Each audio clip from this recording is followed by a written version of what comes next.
So you want to know how to set up your chatbot to remember guest and users' names instead of just their basic username or guest name.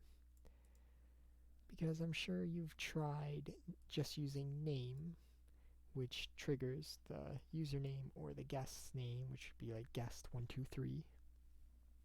Instead, I'd recommend using memname. Memname stands for memory name. It's what we're going to use in place of the normal name. And to actually get this to work, head over to Build and go to Settings.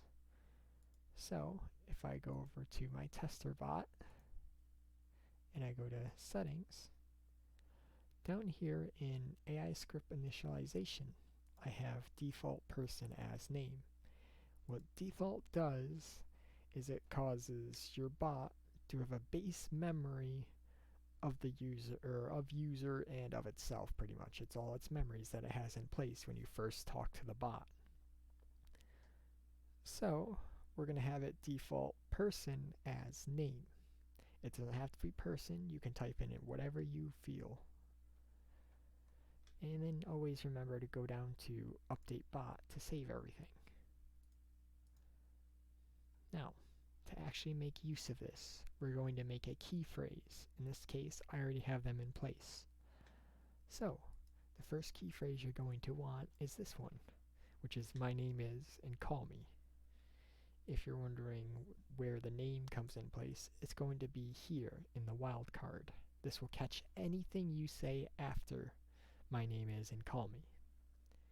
So, naturally, in your responses, we'll have it say, I'll call you memory name.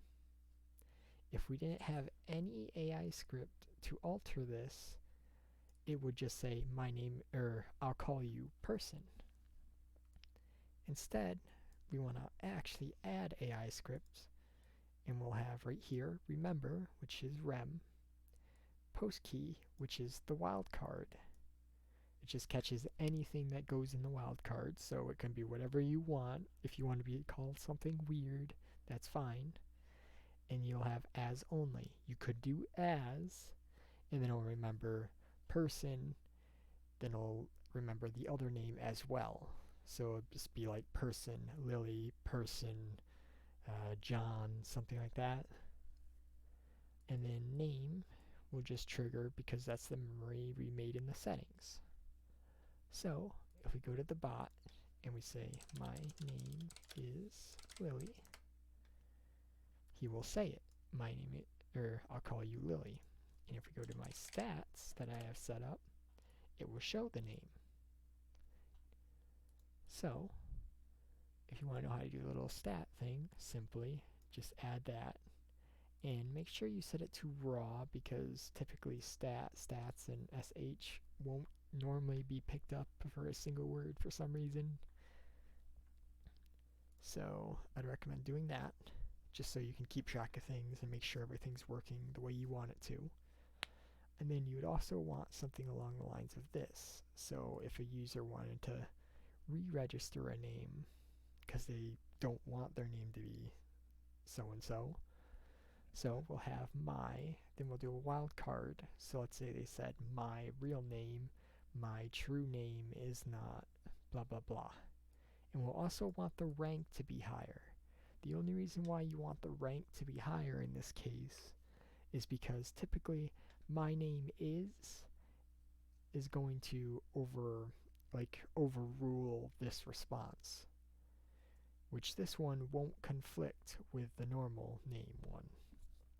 So like if we were to set this to 0 right now, and we go to chat with a bot and say my name is not Lee, typically this will overrule. In our case, it looks like it's working fine, so we don't actually have to do the overruling.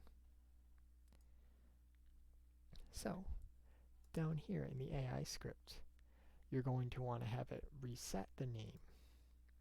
So with the basic system that I was talking about near the start of the video, you could have it remember just as name. If we do that, the bot, instead of remembering us as a baseline of person, it's going to remember me as LT-Neko. So instead of this, we're going to want it to register as person.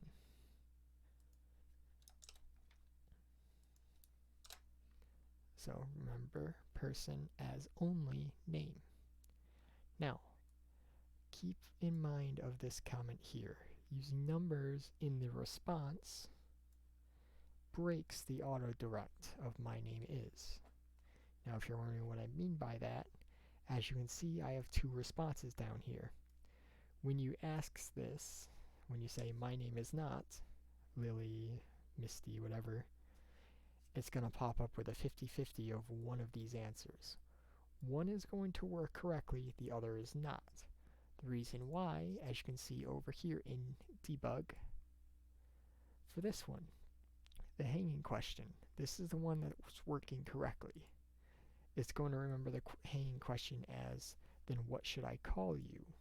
That's our subject question. And if we, let's say, tell the bot to call us Misty, the engine itself is going to add this on in secret. It's going to add the you should call me. The main reason why you'd want this is so when it adds the you should call me, it's automatically going to redirect it to this key phrase here, which is why Misty gets registered. While if you were to use a number afterwards, like I used to make the little face, the issue is it registers that number as the hanging question, which is not ideal. Because now, as you can see, instead of it saying you should call me, it just shows the name. If it does that, it's going to register the key phrase response as x none, which, as you can see, did not do what you desired it to. Now, let's say you didn't want to get so specific with these name catching. You could use a plugin in its place, so you could make your own personal plugin with a bunch of names. It's going to be very, very hard for you to catch every single name in that way. I used to use that in my bot. As you can see down here, I have some old script that I need to update that shows the name, because right here these are plugins for catching names.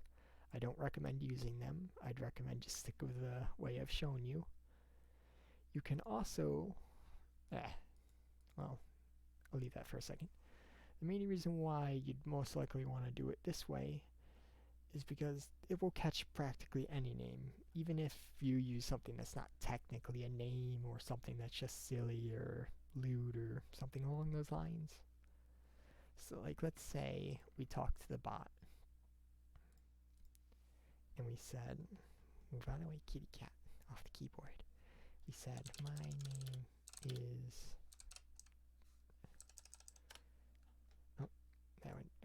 I made a mistake. My name is True. And remember, it's True, which True isn't really a name, or we could say, my name is this, which not all bots would probably want to call somebody that word, but that's an example. So instead, with my actual bot, I have in place a catch. So any names that you'd want your bot not to call a user, you can have in place. As you can see, I don't want a user being called any of these names. You can just keep adding to this until you hit the limit, and then you could just add another key phrase to catch more if you really reach that limit. But that's up to you. Of course, you can also add key phrases like this. And this is the reason why I'd recommend using person and not using a default name. So if you have if memname is person, meaning they haven't registered a name yet, the chatbot will say this. While if they do have a name registered, and that's why you use is not person, it will say the name. Now, that should cover pretty much everything. So if you have any comments, like you need any help, just feel free to ask down in the comment sections. I'll gladly answer them.